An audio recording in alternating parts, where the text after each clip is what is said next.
Students, last ക്ലാസ്സിൽ നമ്മൾ discuss ചെയ്തത് സെക്കൻഡ് മൊഡ്യൂളിലെ പെയിൻ്റായിരുന്നു. ഡിഫറെൻറ്റ് ടൈപ്സ് ഓഫ് പെയിൻറ്റിനെ കുറിച്ച് ഡിസ്കസ് ചെയ്തിട്ടുണ്ടായിരുന്നു. ആ ഡിഫറെൻറ്റ് ടൈപ്സിൽ തന്നെ നമുക്ക് ഓയിൽ പെയിൻറ്റിൻ്റെ എന്തൊക്കെയാണ് ഇൻഗ്രീഡിയൻസ് എന്ന് ഡിസ്കസ് ചെയ്തു അല്ലേ. പിന്നെ അതേപോലെ ഡിഫറെൻറ്റ് ടൈപ്സ് ഓഫ് പെയിൻറ്റിനെ കുറിച്ചും അതിൻ്റെ യൂസസിനെ കുറിച്ചുമാണ് ഡിസ്കസ് ചെയ്തിട്ടുണ്ടായിരുന്നത്. അപ്പോൾ പെയിൻറ്റ് എന്ന് പറയുന്നതിൻ്റെ ഒരു ക്യാരക്ടറിസ്റ്റിക്സ് പറഞ്ഞു, ഒരു ഗുഡ് പെയിൻറ്റിന് വരുന്ന ക്യാരക്ടറിസ്റ്റിക്സ് എന്തൊക്കെയാണ് എന്നായിരുന്നു ലാസ്റ്റ് ടോപ്പിക്ക് ഡിസ്കസ് ചെയ്ത് നിർത്തിയിട്ടുണ്ടായിരുന്നത്. അപ്പോൾ ടൈപ്സ്, അതേപോലെ ഓരോന്നിൻ്റെയും യൂസസുകൾ എന്തൊക്കെയാണ്, ഇൻഗ്രീഡിയൻസ് ഓഫ് പെയിൻറ്റ് എന്താണ്, ആൻഡ് ദെൻ ക്യാരക്ടറിസ്റ്റിക്സ്. ഈ ടോപ്പിക്കായിരുന്നു ലാസ്റ്റ് സെക്ഷനിൽ ഡിസ്കസ് ചെയ്തിട്ടുണ്ടായിരുന്നത്. ഇനി നമുക്കിനി അങ്ങോട്ട് ഡിസ്കസ് ചെയ്യാനുള്ളത് വാർണിഷ് എന്ന് പറഞ്ഞാൽ എന്താണെന്ന് നോക്കണം. ആൻഡ് ദെൻ പ്ലാസ്റ്റിക് എന്ന് പറയുന്ന മെറ്റീരിയൽ എന്താണ്, ദെൻ PVC അല്ലേ, അതിനകത്ത് വരുന്നൊരു മെറ്റീരിയൽ. അതേപോലെ തന്നെ നെക്സ്റ്റ് എന്ന് പറയുന്നത് റബ്ബർ. അങ്ങനെയുള്ള ഈ ഒരു ടോപ്പിക്കാണ് നമ്മൾ ഈ ഒരു ക്ലാസ്സിൽ ഡിസ്കസ് ചെയ്യുന്നത്. അപ്പോൾ എന്താണ് വാർണിഷ് ആൻഡ് പ്ലാസ്റ്റിക്, റബ്ബർ, ഈ പറയുന്ന മെറ്റീരിയൽസുകൾ എന്തൊക്കെയാണ് എന്ന് ആണ് നോക്കേണ്ടത് നമുക്ക്. അതായത് പ്ലാസ്റ്റിക്കിൻ്റെ ആണെങ്കിലും അതിൻ്റെ എന്തൊക്കെയാണ് അതിൻ്റെ യൂസസ് വരുന്നത്, റബ്ബർ എന്ന് പറയുന്നതിൻ്റെ യൂസസുകളൊക്കെ എന്തൊക്കെയാണ്, എവിടെയാണത് യൂസ് ചെയ്യുന്നത്, അങ്ങനെയുള്ള ഒരു ഡീറ്റെയിൽഡായിട്ട് നമുക്ക് ആ മെറ്റീരിയലിനെ കുറിച്ച് എന്തൊക്കെയാണ് എന്ന് നോക്കാം. അപ്പോൾ ഈ ഒരു സെക്ഷനിൽ നമുക്ക് ഫസ്റ്റ് ഡിസ്കസ് ചെയ്യാനുള്ളത് വാർണിഷാണ്. വാർണിഷ് എന്ന് പറഞ്ഞാൽ എന്താണെന്ന് നോക്കാം.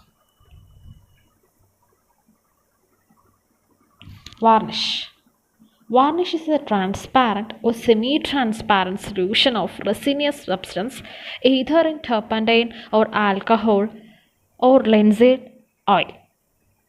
അതായത് വാർണിഷ് എന്ന് പറയുന്നത് ട്രാൻസ്പാരൻ്റ് ആയിട്ടുള്ള അല്ലെങ്കിൽ സെമി ട്രാൻസ്പാരൻ്റ് ആയിട്ടുള്ള ഒരു സൊല്യൂഷനാണ് ഓഫ് റെസിനസ് സബ്സ്റ്റൻസ്. അതായത് റെസിനസ് സബ്സ്റ്റൻസ് എന്ന് പറഞ്ഞു കഴിഞ്ഞാൽ ഇപ്പോൾ നമുക്കറിയാം, ഒരു ട്രാൻസ്പാരൻ്റ് എന്ന് പറയുന്ന സമയത്ത് ലൈറ്റ് പാസ് ചെയ്യുന്ന ഒരു വസ്തു അല്ലേ, ഒരു സൊല്യൂഷനാണ്. അത് എന്തിൻ്റെയാണ്, സൊല്യൂഷൻ ഓഫ് റെസിനസ് സബ്സ്റ്റൻസ് ആണ് അല്ലേ. റെസിനസ് എന്ന് പറഞ്ഞു കഴിഞ്ഞാൽ എന്താണെന്ന് പറഞ്ഞാൽ ഒരു സ്റ്റിക്കി നേച്ചറുള്ള ഒരു ഓർഗാനിക് സബ്സ്റ്റൻസ് ആണ്. അത് പക്ഷേ ഫ്ലെയിമബിൾ ആണ്, കത്തുന്ന തരം ഒരു റെസിനസ്, അതായത് ഒരു സ്റ്റിക്കി ആയിട്ടുള്ള ഫ്ലെയിമബിൾ ആയിട്ടുള്ള ഒരു ഓർഗാനിക് സബ്സ്റ്റൻസ് ആണ്. But it is insoluble in വാട്ടറിൽ സോളിബിൾ അല്ലാത്തൊരു സബ്സ്റ്റൻസ്. അത് ട്രാൻസ്പാരൻ്റ് ആയിരിക്കും. അത് എന്ത് ചെയ്യുന്നു എന്നാണ് പറയുന്നത്, it allow light to pass. ആ ഒരു സബ്സ്റ്റൻസ് എന്ത് ചെയ്യുന്നു, ഏതിനകത്ത് ടർപ്പൻറ്റൈനിലോ അല്ലെങ്കിൽ ആൽക്കഹോളിലോ അല്ലെങ്കിൽ ലിൻസീഡ് ഓയിലിലോ എന്ത് ചെയ്യുന്നു, അതിൽ ആ ഓയിലിൽ ഈ ഒരു സൊല്യൂഷൻ, ഇങ്ങനെ ഒരു സബ്സ്റ്റൻസ് ആണ് എന്ത് വാർണിഷ് എന്ന് പറയുന്നത്. അപ്പോൾ resinous substance in turpentine or alcohol or linseed oil എന്ന് പറയുന്നത്, അതാണ് വാർണിഷ് എന്ന് പറയുന്നത്. It is prepared by mixing suitable resins in a particular solvent. ശരിക്കും അതെങ്ങനെ പ്രിപ്പയർ ചെയ്യുന്നത്, സ്യൂട്ടബിൾ ആയിട്ടുള്ള ഏതെങ്കിലും റെസിന് നമ്മൾ ഒരു പെർട്ടിക്കുലർ സോൾവെൻറ്റിനകത്ത് ഇട്ട് വയ്ക്കുക അല്ലേ, സോൾവെൻറ്റിൽ ഇട്ട് വയ്ക്കുന്നു എന്ന് പറയാൻ പറ്റും. അങ്ങനെ അതിനെയാണ് എന്താ പറയുന്നത്, വാർണിഷ്. അങ്ങനെയാണ് അത് പ്രിപ്പയർ ചെയ്യുന്നത് എങ്ങനെയാണ്, mixing the resins in a particular solvent. ഒരു പെർട്ടിക്കുലർ അതായത് സോൾവെൻറ്റ് എന്ന് പറഞ്ഞാൽ എന്താണ്, മറ്റ് സബ്സ്റ്റൻസിനെ സോൾവബിൾ ആക്കാനുള്ള അല്ലെങ്കിൽ ഡിസോൾവ് ചെയ്യാൻ എബിലിറ്റി ഉള്ളതിനെയാണ് സോൾവെൻറ്റ് എന്ന് പറയുന്നത്. അപ്പോൾ സ്യൂട്ടബിൾ റെസിൻസ് നമ്മൾ പെർട്ടിക്കുലർ സോൾവെൻറ്റിൽ എന്ത് ചെയ്യുന്നു, മിക്സ് ചെയ്തിട്ടുള്ള ആ പെർട്ടിക്കുലർ പ്രോഡക്റ്റിനെയാണ് വാർണിഷ് എന്ന് പറയുന്നത്. അപ്പോൾ വാർണിഷിൽ വരുന്ന ഇൻഗ്രീഡിയൻസുകൾ എന്തൊക്കെയാണെന്ന് നോക്കാം. Ingredients of varnish. ഇൻഗ്രീഡിയൻസ് എന്ന് പറയുന്നത് റെസിൻ ഓർ റെസിനസ് സബ്സ്റ്റൻസ് അല്ലേ, അത് പറഞ്ഞു. അപ്പോൾ റെസിൻ എന്ന് പറഞ്ഞാൽ അല്ലെങ്കിൽ റെസിനസ് സബ്സ്റ്റൻസ് എന്ന് പറഞ്ഞു കഴിഞ്ഞാൽ, resinous substance is a natural synthetic organic substance which is soluble in some organic solvent. ചില ഓർഗാനിക് സോൾവെൻറ്റുകളിൽ മാത്രം സോലുബിൾ ആയിട്ടുള്ള ഒരു നാച്ചുറൽ അല്ലെങ്കിൽ സിന്തറ്റിക് സബ്സ്റ്റൻസ് ആണ് എന്ന് പറയാൻ പറ്റും അല്ലേ. അതായത് ഓർഗാനിക് സബ്സ്റ്റൻസ് ആണ്, ഇറ്റ്സ് ഓർഗാനിക് സബ്സ്റ്റൻസ് എന്ന് പറയാൻ പറ്റും അല്ലേ. അതായത് നാച്ചുറലായിട്ടോ അല്ലെങ്കിൽ ആർട്ടിഫിഷ്യലോ ആയിട്ട് പ്രിപ്പയർ ചെയ്യുന്ന ഓർഗാനിക് സബ്സ്റ്റൻസ് ആണ്. പക്ഷെ അത് സോലിബിൾ ആവുന്നത് ചില ഓർഗാനിക് സോൾവെൻറ്റുകളിൽ മാത്രമായിരിക്കും. അപ്പോൾ അതൊരു ശരിക്കും ഒരു പെയിൻറ്റിൽ നമ്മൾ പറഞ്ഞൊരു ബേസിസ് ഉണ്ടായെന്ന് പറഞ്ഞു. അതുപോലെ വാർണിഷിലെ ബേസായിട്ട്, അതായത് ഒരു ബൾക്ക് ഒരു കോമ്പൗണ്ടായിട്ട് ആക്ട് ചെയ്യുന്നത് ഈ റെസിൻ തന്നെയാണ് എന്ന് പറയാം. Example cobalt, amber and shellac എന്ന് പറയുന്നതാണ് എക്സാമ്പിൾ എന്ന് പറയുന്നത്. അപ്പോൾ ഇൻഗ്രീഡിയൻറ്റ്, വാർണിഷിൽ വരുന്ന ഒരു ഇൻഗ്രീഡിയൻറ്റ് എന്ന് പറയുന്നത് റെസിനാണ്. റെസിൻ എന്ന് പറഞ്ഞു കഴിഞ്ഞാൽ it's A natural synthetic organic substance ആണ്. ഇത് സോലബിൾ ഇൻ സം ഓർഗാനിക് സോൾവെൻറ്റുകളിൽ മാത്രം സോലബിൾ ആയിട്ടുള്ള ഒരു നാച്ചുറൽ അല്ലെങ്കിൽ സിന്തറ്റിക് ആയിട്ടുള്ള ഒരു ഓർഗാനിക് സബ്സ്റ്റൻസ് ആണ്. അത് ശരിക്കും വാർണിഷിൻ്റെ ബേസായിട്ട് ആക്ട് ചെയ്യുന്നുണ്ട്. എക്സാമ്പിൾസ് ആണ് കബാൽ, ആംപർ, ഷെല്ലാക്ക് എക്സെട്ര എന്ന് പറയുന്നത്. നെക്സ്റ്റ് വൺ സോൾവൻ്റ് ആണ്. സോൾവൻ്റ് എന്ന് പറഞ്ഞു കഴിഞ്ഞാൽ it act as A vehicle of the varnish. ഒരു വാർണിഷിലെ വെഹിക്കിളായിട്ട് ആക്ട് ചെയ്യുന്നു. അതായത് എല്ലാ ഇൻഗ്രീഡിയൻസുകളെയും ഹോൾഡ് ചെയ്ത് നിർത്തുന്ന ആ ഒരു പെർട്ടിക്കുലർ കോമ്പൗണ്ടിനെ പറയുന്ന അല്ലെങ്കിൽ ഇൻഗ്രീഡിയൻറ്റിനെ പറയുന്ന പേരാണ് വെഹിക്കിൾ എന്ന് പറയുന്നത്. അപ്പോൾ വാർണിഷിലെ വെഹിക്കിളായിട്ട് ആക്ട് ചെയ്യുന്നു? ഒരു സോൾവൻ്റ് ആക്ട് ചെയ്യുന്നുണ്ട് എന്ന് പറയാൻ പറ്റും. It helps in spreading the resin over the surface to be varnished. എവിടെയാണോ വാർണിഷ് നമ്മൾ സ്പ്രെഡ് ചെയ്യുന്നത് അത് ചെയ്യുന്നത് അവിടെ ശരിക്കും റെസിൻ കംപ്ലീറ്റ് ആയിട്ട് സ്പ്രെഡ് ചെയ്യാം. സർഫസിൽ ഏത് സർഫസിലാണോ വാർണിഷ് അപ്ലൈ ചെയ്യുന്നത് അവിടെ കംപ്ലീറ്റ് ആയിട്ട് റെസിൻ സ്പ്രെഡ് ചെയ്യാൻ സഹായിക്കുന്നത് ഈ സോൾവൻ്റ് ഉള്ളത് കൊണ്ടാണ്. അപ്പോൾ നമ്മൾ നേരത്തെ പറഞ്ഞു ഒരു റെസിൻ ഒരു പെർട്ടിക്കുലർ സോൾവൻറ്റിൽ എന്ത് ചെയ്യുന്നു? ഡിസോൾവ് ചെയ്ത് നിൽക്കുന്ന അങ്ങനെയാണ് ഒരു വാർണിഷ് ഉണ്ടാക്കുന്നത്. അപ്പോൾ ഇതിലെ സോൾവൻ്റ് ഒരു വെഹിക്കിളായിട്ട് ആക്ട് ചെയ്യുന്നു എന്ന് പറയുന്നുണ്ട്. അപ്പോൾ ഇതിനകത്ത് ഒരു സോൾവൻറ്റിന് example boiled linseed oil and turpentine ഓയിലാണ് ഇവിടെ യൂസ് ചെയ്യുന്ന സോൾവൻ്റ് എന്ന് പറയുന്നത്. Okay, then dryer. അടുത്ത ഒരു ഇൻഗ്രീഡിയൻറ്റ് വാർണിഷിലെ ഡ്രയേഴ്സാണ്. Use to accelerate the process of drying of the varnish. Varnish എന്ത് ചെയ്യുന്നു? ഡ്രൈ ചെയ്യാൻ ഡ്രൈയിങ് പ്രോസസ്സ് വാർണിഷ് പെട്ടെന്ന് ഡ്രൈ ആണ്. ആ ഡ്രൈയിങ് പ്രോസസ്സ് ആക്സിലറേറ്റ് ചെയ്യാൻ സഹായിക്കുന്നത് ഡ്രയേഴ്സ് ഉള്ളത് കൊണ്ടാണ്. It is use to accelerate the process of drying of the varnish. Varnish പെട്ടെന്ന് ഡ്രൈ ആവാൻ സഹായിക്കുന്ന ആക്സിലറേറ്റ് ചെയ്യുന്നത് ഡ്രൈയിങ് പ്രോസസ്സ് ആക്സിലറേറ്റ് ചെയ്യുന്നത് ഡ്രയേഴ്സ് എന്ന് പറയുന്ന ഇൻഗ്രീഡിയൻറ്റ് വാർണിഷിലുള്ളത് കൊണ്ടാണ്. Example litharge, lead acetate and white copper എന്ന് പറയുന്നതാണ് ഡ്രയേഴ്സിനുള്ള എക്സാമ്പിൾ എന്ന് പറയുന്നത്. അപ്പോൾ വാർണിഷ് എന്താണെന്ന് പറഞ്ഞു, റെസിനസ് സബ്സ്റ്റൻസ് ആണ് ഇനി ഏതെങ്കിലും ഒരു സോൾവൻറ്റിൽ ഉണ്ടാവുന്നത് അല്ലേ. അപ്പോൾ സോൾവൻറ്റിൽ പെർട്ടിക്കുലറായിട്ട് നമ്മൾ ഈ പറയുന്ന ഈ റെസിൻ സബ്സ്റ്റൻസ് അവിടെ ഡിസോൾവ് ചെയ്തിട്ടാണ് വാർണിഷ് പ്രിപ്പയർ ചെയ്യുന്നത്. അപ്പോൾ വാർണിഷിൽ വരുന്ന ഇൻഗ്രീഡിയൻസ് ആണ് ഏതൊക്കെയാണെന്ന് ചോദിച്ചു കഴിഞ്ഞാൽ റെസിൻ, സോൾവൻറ്റ് ആൻഡ് ഡ്രയർ എന്ന് പറയുന്നത്. അപ്പോൾ റെസിൻ എന്ന് പറയുന്നത് നമ്മൾ നേരത്തെ പറഞ്ഞു ബേസായിട്ട് ആക്ട് ചെയ്യുന്നുണ്ട്. സോൾവൻറ്റ് വെഹിക്കിളായിട്ട് ആക്ട് ചെയ്യുന്നു. ഡ്രയർ എന്തിനാണെന്ന് ഡ്രൈയിങ് പ്രോസസ്സ് ആക്സിലറേറ്റ് ചെയ്യാൻ സഹായിക്കുന്നുണ്ട്. അതിൻ്റെ എക്സാമ്പിൾസ് പറഞ്ഞു. ഇതാണ് വാർണിഷ് എന്ന് പറയുന്ന ഒരു മെറ്റീരിയൽ. നെക്സ്റ്റ് നമുക്ക് ഡിസ്കസ് ക്യാരക്ടറിസ്റ്റിക്സ് ഓഫ് വാർണിഷ്. ഒരു വാർണിഷിൻ്റെ ക്യാരക്ടറിസ്റ്റിക്സ് എന്തായിരിക്കണം? After drying the varnish should not shrink or show cracks. അതായത് വാർണിഷ് ഇപ്പോൾ ഒരു സർഫസിൽ അപ്ലൈ ചെയ്ത് കഴിഞ്ഞാൽ അതൊരിക്കലും സ്ട്രിങ്ക് ചെയ്യുകയോ ക്രാക്ക് കാണുകയോ ചെയ്യരുത്. അതൊരിക്കലും ചുരുങ്ങാൻ പാടില്ല അല്ലേ. അതായത് വാർണിഷ് അപ്ലൈ ചെയ്ത് കഴിഞ്ഞാൽ ആ സർഫസ് ഒരിക്കലും അവിടെ സ്ട്രിങ്കേജ് സംഭവിക്കരുത്. അല്ലെങ്കിൽ ആ പറയുന്ന ഒരു കോട്ട് വാർണിഷിൻ്റെ ആ കോട്ട് ഒന്ന് ചുരുങ്ങാൻ പാടില്ല. And it should not show any crack. ആ സർഫസിൽ ക്രാക്കുകൾ ഡെവലപ്പ് ചെയ്യാനും പാടില്ല. And when the surface is exposed to the atmospheric action, the natural color of the varnish should not fade away. അതായത് വാർണിഷ് അപ്ലൈ ചെയ്തിരിക്കുന്ന സർഫസ് അറ്റ്മോസ്ഫിയറിൽ എക്സ്പോസ് ചെയ്ത് കഴിഞ്ഞാൽ ഒരിക്കലും ആ വാർണിഷിൻ്റെ കളറ് ഫെയ്ഡ് ചെയ്യാൻ പാടില്ല. അതിന് ഒരു മങ്ങലും സംഭവിക്കരുത്. It should make the surface glossy. അപ്പോൾ വാർണിഷ് അപ്ലൈ ചെയ്തൊരു സർഫസ് എപ്പോഴും എന്തായിരിക്കും? നല്ല മിനുസമുള്ളതായിരിക്കും, ഗ്ലൗസിങ് ആയിരിക്കും എന്ന് പറയും. And it should give a pleasing appearance. അത് കാണുന്ന സമയത്ത് ഒരു പ്ലീസിങ് അപ്പിയറൻസ്, നല്ലൊരു ബ്യൂട്ടി, നമുക്ക് ഒരു സർഫസ് കംപ്ലീറ്റ് ഫിനിഷ് നമുക്ക് തോന്നും ആ ഒരു വാർണിഷ് അപ്ലൈ ചെയ്തിരിക്കുന്ന സർഫസ് എന്ന് പറയുന്നത്. അപ്പോൾ ക്യാരക്ടറിസ്റ്റിക്സ് എന്ന് പറയുന്നത് ഡ്രൈ ചെയ്ത് കഴിഞ്ഞാൽ വാർണിഷ് ഒരിക്കലും സ്ട്രിങ്ക് ചെയ്യരുത്, ക്രാക്ക് ഡെവലപ്പ് ചെയ്യരുത്. സർഫസ് വാർണിഷ് അപ്ലൈ ചെയ്ത സർഫസ് അറ്റ്മോസ്ഫിയറായിട്ട് എക്സ്പോസ് ചെയ്യുന്ന സമയത്ത് ഒരിക്കലും ആ വാർണിഷിൻ്റെ കളറ് അവിടെ എന്ത് ചെയ്യാൻ പാടില്ല, ഫീഡ് ചെയ്യരുത്. സർഫസ് എപ്പോഴും ഗ്ലോസിങ് ആയിരിക്കും, അതായത് നല്ല മിനുസമുള്ളതായിരിക്കും, നല്ല സ്മൂത്ത് ആയിരിക്കും. And should give a pleasing appearance. കാണുന്ന സമയത്ത് ഒരു നല്ലൊരു കംപ്ലീറ്റ് ഫിനിഷ് ആയിട്ടുള്ള ഒരു സർഫസ് ആയിട്ട് നമുക്ക് തോന്നും. വാർണിഷ് അപ്ലൈ ചെയ്തിരിക്കുന്നത് പ്ലീസിങ് അപ്പിയറൻസ് ആയിരിക്കും, നല്ലൊരു ഭംഗിയുണ്ടാവും കാണുന്ന സമയത്ത്. അപ്പോൾ ഇതാണ് വാർണിഷ് എന്ന് പറയുന്നൊരു മെറ്റീരിയൽ. വാർണിഷ് എന്താണെന്ന് പറഞ്ഞു, ആൻഡ് ദെൻ അതിൻ്റെ ഇൻഗ്രീഡിയൻസ്, ദെൻ ക്യാരക്ടറിസ്റ്റിക്സ്. നെക്സ്റ്റ് ഒരു മെറ്റീരിയലാണ് പ്ലാസ്റ്റിക്. പ്ലാസ്റ്റിക് എന്ന് പറഞ്ഞാൽ നവഡേയ്സിൽ കോമൺ ആയിട്ട് നമ്മൾ യൂസ് ചെയ്യുന്നതാണ് അല്ലേ. ഒരിക്കലും നമ്മുടെ ലൈഫിൽ നമുക്ക് പ്ലാസ്റ്റിക് പക്ഷേ ഇപ്പോൾ തന്നെ നമുക്ക് കംപ്ലീറ്റ് ആയിട്ട് കുറേ അവിടെയൊക്കെ ബാൻ ചെയ്തിട്ടുണ്ട് അല്ലേ പ്ലാസ്റ്റിക് എന്ന് പറയുന്നത്. ഇത്ര ഒരു പെർട്ടിക്കുലർ കോമ്പോസിഷനിലുള്ള അല്ലെങ്കിൽ അതിലുള്ള ഒരു പ്ലാസ്റ്റിക്സ് മാത്രമേ യൂസ് ചെയ്യാൻ പറ്റുള്ളൂ എന്നൊക്കെ ഉണ്ട്. അപ്പോൾ എന്താണ് പ്ലാസ്റ്റിക്?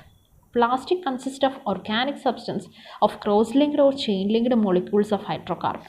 ശരിക്കും ഒരു പ്ലാസ്റ്റിക് എന്ന് പറഞ്ഞാൽ ഇറ്റ്സ് എൻ ഓർഗാനിക് സബ്സ്റ്റൻസ് ആണ്. അതായത് ഓർഗാനിക് സബ്സ്റ്റൻസ് എന്ന് പറയുന്ന സമയത്ത് വിച്ച് കണ്ടെയ്ൻ എന്ന് പറയുന്നത് എന്താണ്, കോമ്പൗണ്ട് കാർബൺ ഹൈഡ്രജൻ ബോണ്ട് ഉള്ളത്. അത് ക്രോസ് ലിങ്ക്ഡ് ആയിരിക്കും, or it may be A chain linked molecules. ഒരു ഹൈഡ്രോ കാർബണിൻ്റെ ശരിക്കും ക്രോസ് ലിങ്ക്ഡ് അല്ലെങ്കിൽ ചെയിൻ ലിങ്ക്ഡ് മോളിക്യൂൾസ് ആണ് ശരിക്കും പ്ലാസ്റ്റിക് എന്ന് പറയുന്നത്. അതാണ് plastic. It's an organic substance. ശരിക്കും ഒരു ഹൈഡ്രോ കാർബണിൻ്റെ ഒരു ക്രോസ് ലിങ്ക്ഡ് അല്ലെങ്കിൽ ചെയിൻ ലിങ്ക്ഡ് മോളിക്യൂൾസ് ആണ് ആ ഒരു പ്ലാസ്റ്റിക് എന്ന് പറയുന്നത്. ഓക്കെ, പ്ലാസ്റ്റിക്കിൻ്റെ നമുക്കിനി ഡിഫറെൻറ്റ് ടൈപ്സ് ഏതൊക്കെയാണെന്ന് നോക്കാം. പ്ലാസ്റ്റിക്കിൻ്റെ ക്ലാസിഫിക്കേഷൻ ഓഫ് പ്ലാസ്റ്റിക്സ് നമുക്ക് രണ്ടായിട്ട് ഡിവൈഡ് ചെയ്യാം. Plastics are broadly classified into two. First one, thermoplastics. Thermoplastic means the plastic which became soft when heated and hard when cooled without undergoing any chemical change. എന്താ പറയുന്നത്? Thermoplastic എന്ന് പറയുന്നത് heat ചെയ്യുന്ന സമയത്ത് plastic soft ആവുകയും അത് cool ചെയ്ത് കഴിഞ്ഞാൽ ഹാർഡ് ആവുകയും ചെയ്യുന്നു, without undergoing any chemical change. എന്നാൽ അതിനകത്തൊരു കെമിക്കൽ ചേഞ്ചും സംഭവിക്കാതെ തന്നെ ഹീറ്റ് ചെയ്യുന്ന സമയത്ത് അത് സോഫ്റ്റ് ആകുകയും കൂൾ ചെയ്യുന്ന സമയത്ത് ഹാർഡാകുകയും ചെയ്യുന്ന ഒരു പ്ലാസ്റ്റിക്കിനെയാണ് തെർമോപ്ലാസ്റ്റിക് എന്ന് പറയുന്നത്. It is thus possible to shape and reshape these plastics by means of heat and pressure. അതുകൊണ്ട് തന്നെ നമുക്ക് എന്ത് ചെയ്യാൻ പറ്റുമെന്ന് പറഞ്ഞു കഴിഞ്ഞാൽ ഇങ്ങനൊരു തെർമോപ്ലാസ്റ്റിക്സിനെ നമുക്ക് ഷേപ്പ് ചെയ്തെടുക്കാനും അത് പിന്നീട് റീഷേപ്പ് ചെയ്യാനും പറ്റും. പക്ഷേ അത് കോൺസ്റ്റൻ്റ് ആയിട്ട് ഒരു ഹീറ്റോ പ്രഷറോ അപ്ലൈ ചെയ്ത് കഴിഞ്ഞ് കഴിഞ്ഞാൽ തീർച്ചയായിട്ടും അതിനെ നമുക്ക് എന്ത് ചെയ്യാൻ പറ്റും, റീഷേപ്പ് ചെയ്യാൻ പറ്റുന്ന ഒരു പ്ലാസ്റ്റിക്കാണ് ഈ പറയുന്ന തെർമോപ്ലാസ്റ്റിക്സ് എന്ന് പറയുന്നത്. കാരണം അത് ഹീറ്റ് ചെയ്യുമ്പോൾ സോഫ്റ്റ് ആവുന്നു, പിന്നെ കൂളാകുന്ന സമയത്താണ് ഹാർഡ് ആവുന്നത്. പക്ഷേ ഇത് യാതൊരു കാരണവശാലും ഒരു കെമിക്കൽ ചേഞ്ചസ് നടക്കുന്നതുമില്ല. അങ്ങനെ ആകുന്ന കേസിൽ ഈ തെർമോപ്ലാസ്റ്റിക്സിന് നമുക്ക് എന്ത് ചെയ്യാൻ പറ്റുമെന്നാണ് പറയുന്നത്? We have to shape and reshape these plastic. Shape ചെയ്യാനും അതിനെ എന്ത് ചെയ്യാൻ പറ്റും, ഷേപ്പ് ചെയ്ത ആ ഒരു പ്ലാസ്റ്റിക് നമുക്ക് റീഷേപ്പ് ചെയ്യാൻ പറ്റുമെന്നാണ് പറയുന്നത്. റീഷേപ്പ് ചെയ്യാന്ന് പറഞ്ഞു കഴിഞ്ഞാൽ നമുക്ക് ഏത് രീതിയിലേക്ക് മാറ്റിയെടുക്കാൻ പറ്റും. ഓക്കെ, ആൻഡ് എക്സാമ്പിൾസ് എന്ന് പറയുന്നത് നൈലോൺ 6. എക്സാമ്പിൾ നൈലോൺ 6 ആണ് തെർമോപ്ലാസ്റ്റിക്സിനുള്ള ഒരു എക്സാമ്പിൾ എന്ന് പറയുന്നത്, നൈലോൺ 6 എന്ന് പറയുന്നത്. And next one, thermosetting. Thermosetting means the plastic which become rigid when mounted at suitable pressure and temperature. Plastic എന്ന് പറയുന്നത് ഇറ്റ് ബിക്കം റിജിഡ്. നമ്മൾ സ്യൂട്ടബിൾ പ്രഷറും ടെമ്പറേച്ചറും അപ്ലൈ ചെയ്ത് കഴിഞ്ഞാൽ അതെന്ത് ചെയ്യുന്നു, റിജിഡായിട്ട് മാറുന്നു. പിന്നീട് യാതൊരു കാരണവശാലും നമുക്കതിനെ ചേഞ്ച് ചെയ്യാൻ പറ്റില്ല, അല്ലെങ്കിൽ റീഷേപ്പ് ചെയ്യാൻ പറ്റില്ല. ഒരു കറക്റ്റ് ഒരു സ്യൂട്ടബിൾ പ്രഷർ ആൻഡ് ടെമ്പറേച്ചറിൽ നമ്മളത് മൗൾട്ട് ചെയ്തെടുത്ത് കഴിഞ്ഞാൽ അത് റിജിഡായിട്ട് തന്നെ മാറുകയാണ് ചെയ്യുന്നത്. അല്ലാതെ അതിനെ പിന്നീട് എന്ത് ചെയ്യാൻ പറ്റില്ല, ഒരു ഷേപ്പ് അറ്റൈൻ ചെയ്ത് കഴിഞ്ഞാൽ പിന്നീട് അതിനെ എന്ത് ചെയ്യാൻ പറ്റില്ല, പിന്നെ റീഷേപ്പ് ചെയ്യാനൊന്നും പറ്റില്ല. When they are heated they set permanently and further application of heat does not alter their or soften them. നമ്മൾ ഒരു ഹീറ്റ് അപ്ലൈ ചെയ്ത് കഴിഞ്ഞാൽ അത് പെർമനൻ്റ് ആയിട്ട് സെറ്റ് ആവുകയാണ് ചെയ്യുന്നത്. അല്ലാതെ പിന്നീട് ഹീറ്റ് അപ്ലൈ ചെയ്തുകൊണ്ട് നമുക്ക് ഒരിക്കലും അതിനെന്ത് ചെയ്യാൻ പറ്റില്ല, സോഫ്റ്റ് ചെയ്യാൻ പറ്റുന്നതല്ല എന്നാണ് പറയുന്നത്. അത് പെർമനൻ്റ് ആയിട്ട് ഒരു ഷേപ്പ് അറ്റൈൻ ചെയ്ത് കഴിഞ്ഞാൽ പിന്നീട് അതിനെ റീഷേപ്പ് ചെയ്യാൻ പറ്റില്ല. അതാണ് തെർമോസെറ്റിംഗ് പ്ലാസ്റ്റിക്സ് എന്ന് പറയുന്നത്. Example electrical equipments, switches. Electrical എക്യുപ്മെൻറ്റ്സും സ്വിച്ചസ് എന്നീ പ്ലാസ്റ്റിക്കുകളെല്ലാം തെർമോസെറ്റിംഗ് പ്ലാസ്റ്റിക്സ് ആണ്. അതൊരിക്കലും പിന്നീട് നമുക്ക് റീഷേപ്പ് ചെയ്യാനുള്ള ഒരു ചാൻസ് ഇല്ല. അതാണ് തെർമോസെറ്റിംഗ് പ്ലാസ്റ്റിക്സ് എന്ന് പറയുന്നത്. അപ്പോൾ ഫസ്റ്റ് വൺ എന്ന് പറയുന്നത് തെർമോപ്ലാസ്റ്റിക് എന്താണെന്ന് പറഞ്ഞു. അതിനെന്ത് ചെയ്യാൻ പറ്റുമെന്നാണ് പറയുന്നത്, ജസ്റ്റ് അത് ഹീറ്റ് ചെയ്താൽ സോഫ്റ്റ് ആകുകയും കൂളായി കഴിഞ്ഞാൽ ഹാർഡാകുകയും ചെയ്യും. അവിടെ ഒരു കെമിക്കൽ ചേഞ്ചും നടക്കുന്നില്ല. ഇവിടെ നമുക്ക് ഷേപ്പ് ചെയ്യാം, റീഷേപ്പ് ചെയ്യാനൊക്കെ സാധ്യമാണ് തെർമോപ്ലാസ്റ്റിക്സിൽ. Example nylon.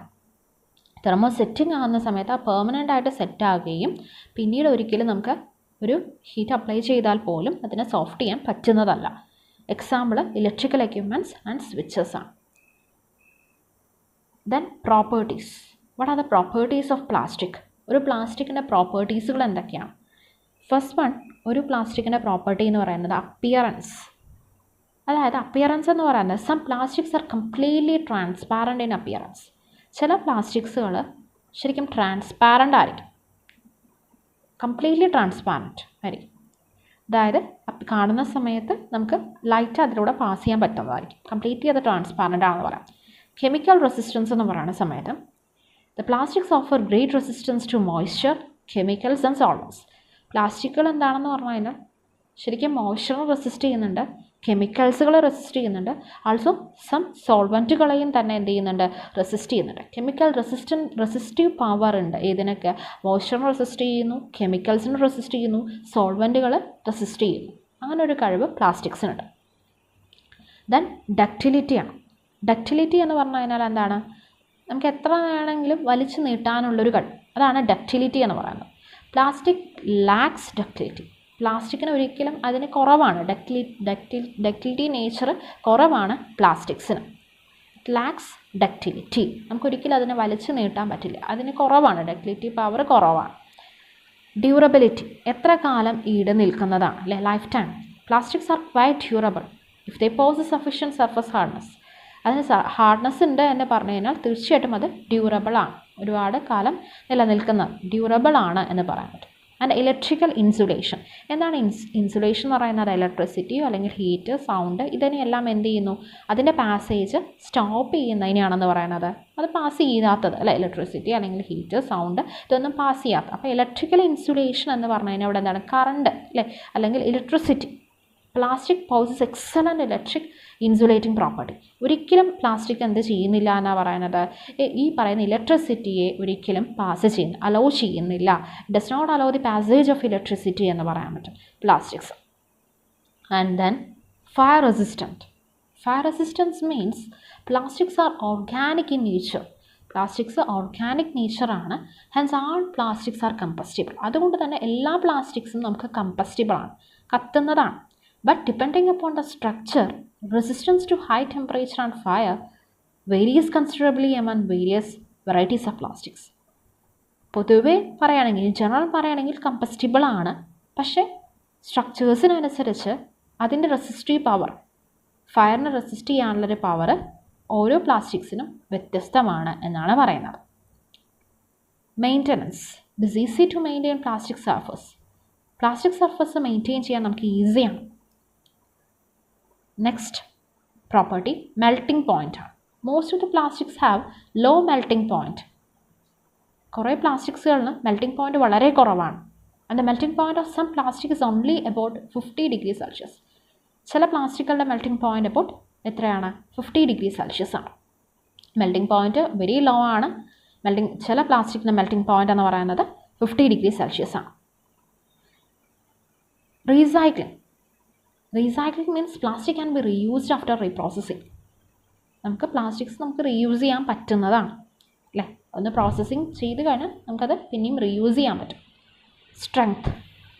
Plastics are reasonably strong. Strength എന്ന് പറയുന്ന സമയത്ത് പ്ലാസ്റ്റിക്സ് പൊതുവെ സ്ട്രോങ് ആണ് എന്ന് പറയും. Thermal property. Thermal conductivity means ഹീറ്റിനെ കണ്ടക്ട് ചെയ്യാനുള്ള എബിലിറ്റി വളരെ കുറവാണ്. അതായത് തെർമൽ കണ്ടക്ടിവിറ്റി എന്ന് പറയുന്ന സമയത്ത് എന്താണ്, it is related to heat. അപ്പോൾ തെർമൽ ആ ഒരു ഹീറ്റ് കണ്ടക്ട് ചെയ്യാനുള്ളൊരു പവർ പ്ലാസ്റ്റിക്കിന് വളരെ ലോ ആണ് എന്ന് പറയാൻ പറ്റും. അപ്പോൾ ഇതൊക്കെയാണ് പ്രോപ്പർട്ടീസ് എന്ന് പറയുന്നത്. അപ്പിയറൻസ് എന്ന് പറയുന്ന സമയത്ത് കംപ്ലീറ്റ്ലി ട്രാൻസ്പാരൻ്റ് ആണ്. റെസിസ്റ്റൻസ്, കെമിക്കൽ റെസിസ്റ്റൻസ്, ഇതിനൊക്കെയാണ് മോയ്സ്ചറിന്, കെമിക്കൽസിന്, സോൾവൻറ്റിനെ റെസിസ്റ്റ് ചെയ്യുന്നു പ്ലാസ്റ്റിക്. ഡക്റ്റിലിറ്റി പവർ വളരെ കുറവാണ്, ഡ്യൂറബിലിറ്റി കൂടുതലാണ്. ആൻഡ് ഇലക്ട്രിക്കൽ ഇൻസുലേഷൻ എന്ന് പറയുന്ന സമയത്ത് ഇവിടെ എന്ത് ചെയ്യുന്നില്ല, ഇൻസുലേറ്റിംഗ് പവർ കൂടുതലാണ്. അതായത് ഇലക്ട്രിസിറ്റിയെ കടത്തിവിടുന്ന ഒരു പവർ അലോ ചെയ്യുന്നത്. It does not allow the passage of electricity. Then fire resistance, അത് ഡിപ്പെൻഡിങ് അപ്പോൺ ദി പ്ലാസ്റ്റിക്സിനനുസരിച്ച് ഫയർ റെസിസ്റ്റൻസ് വ്യത്യാസമായിരിക്കും. ഈസി ആയിട്ട് നമുക്ക് മെയിൻറ്റെയിൻ ചെയ്യാൻ പറ്റുന്നതാണ് സർഫസ്. മെൽറ്റിംഗ് പോയിൻറ്റ് വളരെ ലോ ആണ്, റീസൈക്കിൾ ചെയ്യാൻ പറ്റുന്നതാണ്, സ്ട്രെങ്ത്ത് സ്ട്രോങ് ആണ്.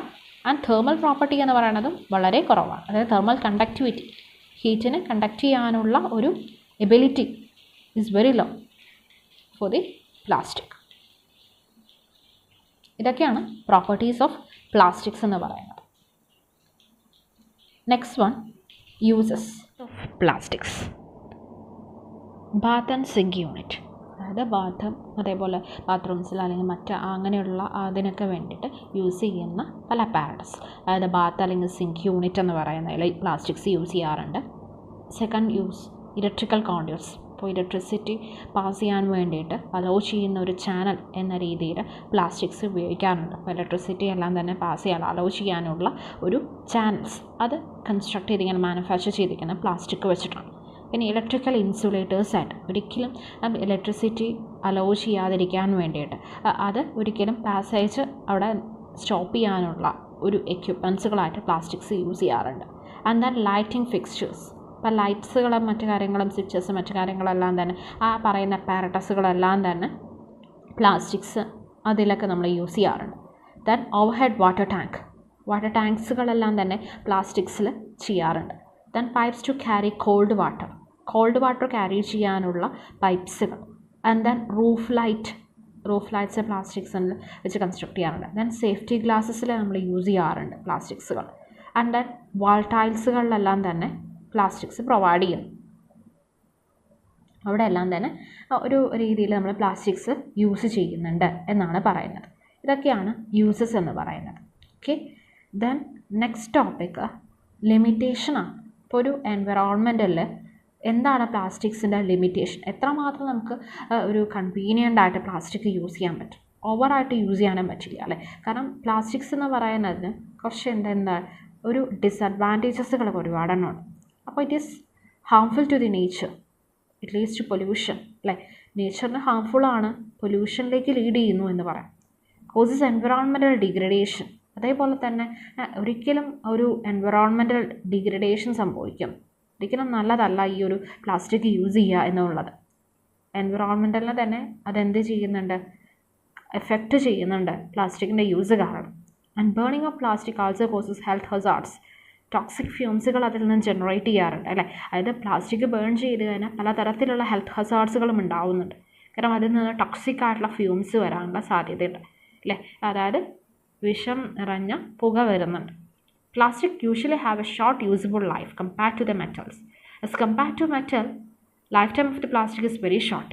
ലൈക്ക് അതായത് മെറ്റൽസിനെ കമ്പയർ ചെയ്യുന്ന സമയത്ത് പ്ലാസ്റ്റിക്കിൻ്റെ ഒരു ലൈഫ് എന്ന് പറയുന്നത് വളരെ കുറവാണ്. ഷോർട്ട് യൂസ്ഫുൾ ലൈഫ് വളരെ കുറവാണ് അല്ലേ. നമ്മൾ ഉപയോഗിക്കുന്ന ആ ഒരു ലൈഫ് ടൈം വളരെ കുറവാണെന്ന് പറയാൻ പറ്റും. And it is known renewable.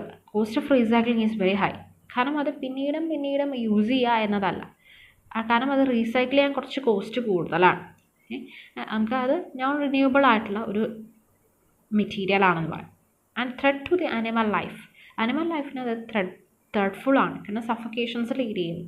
അതായത് ഡിഫിക്കൽട്ട് ടു ബ്രീത്ത് അല്ലേ, അതാണ് സഫക്കേഷൻ എന്ന് പറയുന്നത്. കാരണം ഇപ്പോൾ അതിൽ നിന്ന് ഇപ്പോൾ ഒരു പ്ലാസ്റ്റിക് ബേൺ ചെയ്യുന്ന സമയത്ത് അതിൽ നിന്ന് ഫ്യൂംസ് വരാം. അപ്പോൾ ഇറ്റ് ലീഡ്സ് ടു ദി സഫക്കേഷൻസുകൾ ആനിമൽസിന് ഇടയിൽ ഉണ്ടാവുന്നുണ്ട് എന്ന് പറയാം. ഇതൊക്കെയാണ് ഒരു ലിമിറ്റേഷൻ. പ്ലാസ്റ്റിക് ഇപ്പോൾ എൻവയോൺമെൻറ്റിൽ യൂസ് ചെയ്യുമ്പോൾ അത് ഹാംഫുൾ ആണ്, അത് എൻവയോൺമെൻറ്റൽ ഡിഗ്രഡേഷൻ സംഭവിക്കുന്നുണ്ട്, അതായത് പരിസ്ഥിതി വളരെയേറെ ബാധിക്കുന്നു എന്നാണ് പറയുന്നത്.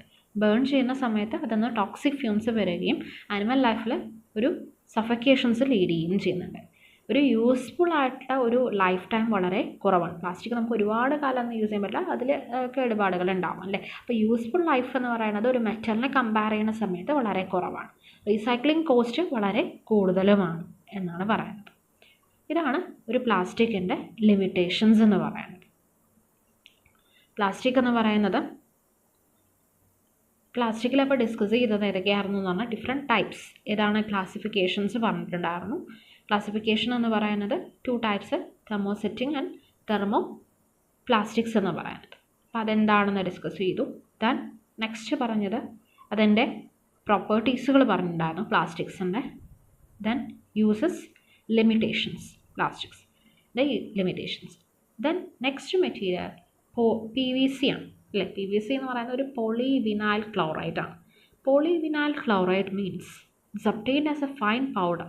അത് നമുക്ക് ഒരു ലഭിക്കുന്നത് PVC എങ്ങനെയാണ് കിട്ടുന്നത് പറഞ്ഞാൽ ഒരു ഫൈൻ വൈറ്റ് പൗഡർ ഫോമിലാണ് കിട്ടുന്നത്. which can be processed to give products ranging from soft rubbery materials to hard rigid sheet. അതായത് ഒരു വൈറ്റ് പൗഡർ ഫോമിലാണ് നമുക്ക് PVC ലഭിക്കുന്നത്. അതെന്ത് ചെയ്യുന്നു, പ്രോസസ്സ് ചെയ്തിട്ട് നമുക്ക് ഒരു പ്രോഡക്റ്റ് ഒബ്റ്റെയിൻ ചെയ്യുന്നു, പ്രോഡക്റ്റ് നമ്മൾ പ്രൊഡ്യൂസ് ചെയ്യുന്നുണ്ട്. എങ്ങനെയാണ്, ഒരു സോഫ്റ്റ് റബ്ബറി മെറ്റീരിയൽ മുതൽ ഒരു റിജിഡ് ഷീറ്റ് വരെ ആ രീതിയിലാണ് നമ്മൾ പ്രൊഡ്യൂസ് ചെയ്തെടുക്കുന്നത്. ആ വൈറ്റ് പൗഡറിനെ കൺവേർട്ട് ചെയ്തിട്ട് ഒരു മെറ്റീരിയൽ, സോഫ്റ്റ് ആയിട്ടുള്ള റബ്ബറി മെറ്റീരിയൽ മുതൽ ഷീറ്റ്, ഒരു റിജിഡ് ഷീറ്റ് വരെ അങ്ങനെയായിട്ടുള്ള ഒരു പ്രോഡക്റ്റ് വരെ ഉണ്ടാക്കുന്നുണ്ട്. അതാണ് PVCയുടെ പ്രത്യേകത. യൂസസ് എന്ന് പറയുന്നത് it is used for electric wiring and cable. എവിടെയൊക്കെയാണ് PVC യൂസ് ചെയ്യുന്നത്? ഇലക്ട്രിക് വയറിങ്ങിനും. ഇലക്ട്രിക് വയറിംഗ് ഒക്കെ എന്താണ്? PVC ആണ്. ആൻഡ് കേബിൾസ്, ഇലക്ട്രിക് വയറും കേബിൾസുകളെല്ലാം തന്നെ PVC മെറ്റീരിയലാണ്. Soft PVC use to make flexible sheet. Soft ആയിട്ടുള്ള PVC നമുക്ക് ഫ്ലെക്സിബിൾ ഷീറ്റ് ഉണ്ടാക്കാൻ യൂസ് ചെയ്യുന്നുണ്ട്.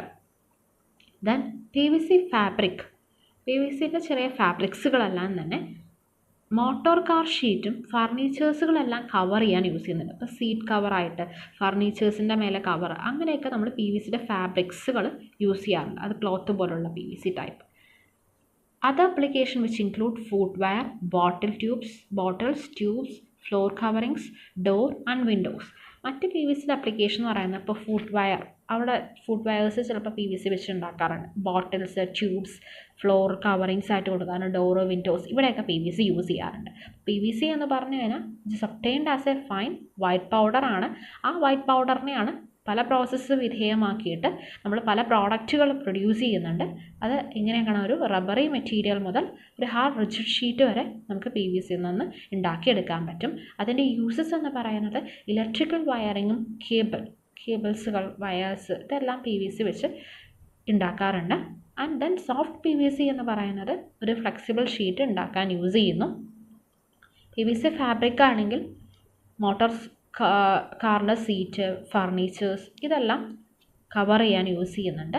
മറ്റ് അപ്ലിക്കേഷൻ എന്ന് പറയുന്നത് footwear, bottles, tube, floor coverings, door, Windows, ഇതെല്ലാം എന്ത് ചെയ്യുന്നുണ്ട്? PVCയുടെ യൂസസ് ആണ്. ഇവിടെ എല്ലാം യൂസ് ചെയ്യാറുണ്ട്. ഇതൊക്കെയാണ് PVCയുടെ യൂസസ്. പോളിവിനൈൽ ക്ലോറൈഡ് എന്ന് പറയുന്നത്. നെക്സ്റ്റ് ഒരു മെറ്റീരിയൽ എന്ന് പറയുന്നത് റബ്ബർ രൂപത്തിലുള്ള, അതായത് ഒരു പാല് രൂപത്തിലുള്ള ഒരു ഫോം, അത് സോളിഡ് സ്റ്റേറ്റിലേക്ക് മാറുന്നത് അസറ്റിക് ആസിഡുമായിട്ട് കൊയാഗുലേഷന് വിധേയമായിട്ടാണ് എന്ന് പറയും. ഇപ്പോൾ റബ്ബർ നാച്ചുറലായിട്ട് ലബോറട്ടറീസിൽ നിന്ന് ഒബ്റ്റെയിൻ ചെയ്യുന്നുണ്ട്. ലബോറട്ടറീസിൽ ഒരു മിൽക്ക് ഫോമിൽ ഒരു പ്രോഡക്റ്റ് കിട്ടുകയും ആ ഒരു വസ്തുവിനെ അസറ്റിക് ആസിഡുമായിട്ട് കൊയാഗുലേഷന് വിധേയമായിട്ടാണ് റബ്ബർ എന്ന് പറയുന്ന ഒരു പ്രോഡക്റ്റ് മാനുഫാക്ചർ ചെയ്തെടുക്കുന്നത്. ടൈപ്സ് ഓഫ് റബ്ബർ 2 ടൈപ്സ് ആണുള്ളത്. First one natural rubber, second one synthetic rubber. Natural rubber എന്ന് പറയുന്നത് is obtained from the latex ഒരു viscous milky juice tapped from rubber trees. റബ്ബോട്രീസിൽ നിന്ന് ടാപ്പ് ചെയ്തിട്ട് കിട്ടുന്ന ഒരു വിസ്കസ് അല്ലെങ്കിൽ മിൽക്കി, ഒരു വിസ്കസായിട്ട് ഒഴുകുന്ന രൂപത്തിലുള്ള ഒരു മിൽക്കി ജ്യൂസിൻ്റെ രൂപത്തിലോ അല്ലെങ്കിൽ ഒരു ലാറ്റക്സിൻ്റെ രൂപത്തിൽ ഒബ്റ്റെയിൻ ചെയ്യുന്ന ഒരു റബ്ബറാണ് നാച്ചുറൽ റബ്ബർ എന്ന് പറയുന്നത്. അപ്പോൾ ടൈപ്സ് റബ്ബർ 2 ടൈപ്സ് ആണ്. ഒന്ന് natural rubber and second one synthetic rubber. Natural rubber എന്ന് പറയുമ്പോൾ റബ്ബർ ട്രീസിൽ നിന്ന് ഒരു ടാപ്പ് ചെയ്തെടുക്കുന്നു ഒരു ലാറ്റക്സോ അല്ലെങ്കിൽ അതിൽ നിന്ന് കിട്ടുന്ന ഒരു മിൽക്കി ഫോമിലുള്ള ഒരു പ്രോഡക്റ്റ് കിട്ടുകയും അതിൽ നിന്ന് ഉണ്ടാക്കിയെടുക്കുന്ന ഒരു റബ്ബറാണ് നാച്ചുറൽ റബ്ബർ എന്ന് പറയുന്നത്. സിന്തറ്റിക് റബ്ബർ എന്ന് പറഞ്ഞു കഴിഞ്ഞാൽ it is conceived through research and development. Synthetic rubber പക്ഷെ അങ്ങനെയല്ല, റിസർച്ചും ഡെവലപ്മെൻറ്റും, അതായത് റിസർച്ച് വഴിയാണ് ഡെവലപ്പ് ചെയ്തെടുക്കുന്ന ഒരു റബ്ബറാണ് സിന്തറ്റിക് റബ്ബർ എന്ന് പറയുന്നത്. അത് ശരിക്കും നാച്ചുറൽ റബ്ബറിനെ റീപ്ലേസ് ചെയ്തുകൊണ്ട് വരുന്ന ഒരു റബ്ബറാണ് സിന്തറ്റിക് റബ്ബർ എന്ന് പറയുന്നത്. ഓക്കെ, നാച്ചുറൽ റബ്ബർ ഇല്ലാത്ത ഒരു അവസ്ഥയിൽ അത് സിന്തറ്റിക്കായിട്ട്, അതായത് മാനുഫാക്ചർ ചെയ്ത് ബൈ റിസർച്ചിലൂടെ കണ്ടുപിടിക്കുന്ന ഒരു റബ്ബറാണ് സിന്തറ്റിക് റബ്ബർ എന്ന് പറയുന്നത്. അപ്പോൾ natural rubber and then second one synthetic rubber എന്ന് പറയുന്നത്. Next properties of rubber. റബ്ബറിൻ്റെ properties: it can absorb shock due to impact. അതായത് റബ്ബറിൻ്റെ ഒരു പ്രോപ്പർട്ടി എന്ന് പറഞ്ഞു കഴിഞ്ഞാൽ ഇറ്റ് അബ്സോർബ് ഷോക്ക്, അതായത് എന്തെങ്കിലും ഒരു ഇമ്പാക്റ്റ് കാരണം ഒരു ഷോക്ക് വരികയാണെങ്കിൽ അതിനെ അബ്സോർബ് ചെയ്യാനുള്ള ഒരു കപ്പാസിറ്റി റബ്ബറിനുണ്ട്. It creeps or extend or undergo slow deformation in length as a result of applied forces. ഒരു ഫോഴ്സ് അപ്ലൈ ചെയ്യുന്ന സമയത്ത് അത് ചെറിയ രീതിയിലൊരു ഡിഫോർമേഷൻ അല്ലെങ്കിൽ ചെറിയ രീതിയിലൊരു എക്സ്റ്റൻഷൻ സംഭവിക്കുന്നുണ്ട് എന്ന് പറയും. ഒരു അപ്ലൈ ചെയ്യുന്നൊരു ഫോഴ്സിൻ്റെ ഒരു റിസൾട്ടായിട്ട് it undergoes a slow deformation, അതായത് deformation means a change in length സംഭവിക്കുന്നുണ്ട്, അല്ലെങ്കിൽ ചെറിയ രീതിയിൽ എക്സ്റ്റൻഷൻ സംഭവിക്കുന്നുണ്ട് എന്ന് പറയാൻ പറ്റും. ആ ഒരു ലോഡ് അപ്ലൈഡ് ഫോഴ്സ് കാരണം. It's a bad conductor of heat. പിന്നെ അതേപോലെ തന്നെ ഹീറ്റിന് അത് എന്ത് ചെയ്യുന്നില്ല, കണ്ടക്ട് ചെയ്യുന്നില്ല rubber. It possesses the quality of flexibility, അതായത് അത് ഫ്ലെക്സിബിളാണ്, എങ്ങനെ വേണമെങ്കിൽ നമുക്ക് വളയ്ക്കാൻ പറ്റുന്നതാണ്. It resist abrasion in better, അതായത് ഇത് ശരിക്കും റബ്ബിങ് ആക്ഷൻ നല്ല രീതിയിൽ റെസിസ്റ്റ് ചെയ്യുന്നുണ്ട്, അബ്രഷനെ റെസിസ്റ്റ് ചെയ്യുന്നുണ്ട്. Synthetic rubbers offers great resistance to acids, petroleum products etcetera. Synthetic rubber എന്ത് ചെയ്യുന്നുണ്ടെന്ന് പറഞ്ഞു കഴിഞ്ഞാൽ ആസിഡിനെയും പെട്രോളിയം പ്രോഡക്റ്റിനെയും റെസിസ്റ്റ് ചെയ്യുന്നു. അപ്പോൾ ഇമ്പാക്റ്റ് കാരണം വരുന്ന ഷോക്കിനെ അബ്സോർബ് ചെയ്യുന്നുണ്ട്, ചെറിയ രീതിയിലൊരു ഡിഫോർമേഷൻ സംഭവിക്കുന്നുണ്ട് as a result of an applied force. Bad conductor of ഹീറ്റാണ്, ഫ്ലെക്സിബിളാണ്, അബ്രഷനെ റെസിസ്റ്റ് ചെയ്യുന്നു. അബ്രഷൻ മീൻസ് റബ്ബിങ്, അതായത് അത് വന്നു കഴിഞ്ഞാൽ അതിനെ റെസിസ്റ്റ് ചെയ്യാനുള്ള കഴിവുണ്ട്. റബ്ബറിന് പ്രത്യേകിച്ച് ഒന്നും തന്നെ നമ്മൾ എന്ത് തന്നു വരച്ചാലും ഒന്നും സംഭവിക്കുന്നില്ല. And synthetic rubber offers great resistance to acids, petroleum product, petroleum പ്രോഡക്റ്റിനും ആസിഡ്സിനെയും റെസിസ്റ്റ് ചെയ്യുന്നു. ഇതൊക്കെയാണ് properties. Then uses. It is used as a gasket to make doors and windows airtight, as in the case of refrigerators, vehicles, air conditioned rooms, etc. റെഫ്രിജറേറ്ററിൻ്റെ, വെഹിക്കിൾസുകളുടെ, ഒരു A C റൂമിൻ്റെ ഇവിടെയെല്ലാം ഒരു gasket, അതായത് ഡോറിലും വിൻഡോയിലും ഗ്യാസ്കറ്റായിട്ട്, gasket എന്ന് പറയുമ്പോൾ ഒരു ഷീറ്റ്, അതെന്ത് ചെയ്യുന്നുണ്ട് എന്ന് പറഞ്ഞു കഴിഞ്ഞാൽ സീൽ ചെയ്യുന്നു. രണ്ട് സർഫസിനെ എന്ത് ചെയ്യുന്നു, ഒരു സീലിംഗ് ആയിട്ട് ജസ്റ്റ് എന്ത് ചെയ്യുന്നുണ്ട്, നന്നായിട്ടത് പ്രസ് ചെയ്ത് അടയ്ക്കാൻ അല്ലെങ്കിൽ ക്ലോസ് ചെയ്ത് വെക്കാനും എല്ലാം ഉള്ള ഒരു ഷീറ്റ്.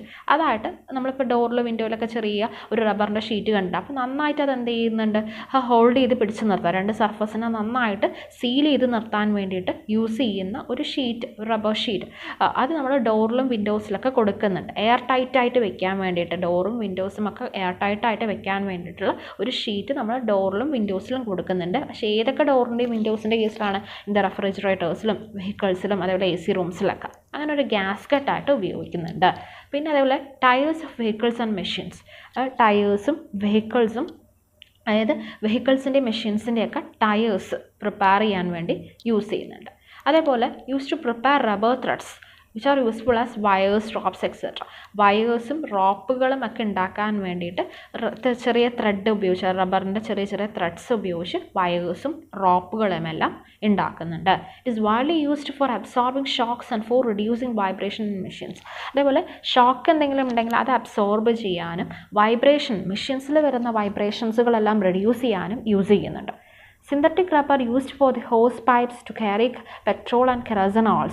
റബ്ബർ നമ്മൾ എന്ത് ചെയ്യുന്നുണ്ട്, ഈ ഹോസ് പൈപ്സുകൾ, പൈപ്പുകൾ, ഹോസ് പൈപ്സുകളൊക്കെ ഈ പെട്രോളിയം, അതേപോലെ പെട്രോൾ, കെറസിൻ ഓയിൽസ് എല്ലാം ക്യാരി ചെയ്യാനുള്ള ഒരു പൈപ്പ് എന്ന രീതിയിൽ റബ്ബർ കൊണ്ടുള്ള മെറ്റീരിയൽ വെച്ചിട്ടാണ് ആ പൈപ്പ് ഉണ്ടാക്കുന്നത്. അതുപോലെ ഗ്യാസ്കറ്റ്സ് പ്രിപ്പയർ ചെയ്യാൻ വേണ്ടിയിട്ട്, ഗ്യാസ്കറ്റ്സ് ഉണ്ടാക്കാൻ വേണ്ടി സിന്തറ്റിക് റബ്ബേഴ്സ് യൂസ് ചെയ്യാറുണ്ട്. പിന്നെ അതേപോലെ ഹൈ ടെൻഷൻ വയേഴ്സിൽ ഇൻസുലേഷൻ പർപ്പസിന് വേണ്ടിയിട്ടൊക്കെ എന്ത് ചെയ്യുന്നു, ഇൻസുലേഷൻസ് പർപ്പസിനൊക്കെ വേണ്ടിയിട്ട് വയേഴ്സിൽ യൂസ് ചെയ്യുന്നത് റബ്ബറാണ്. അപ്പോൾ റബ്ബറിൻ്റെ യൂസ് ഗ്യാസ്കറ്റായിട്ട് ഉപയോഗിക്കുന്നുണ്ട്.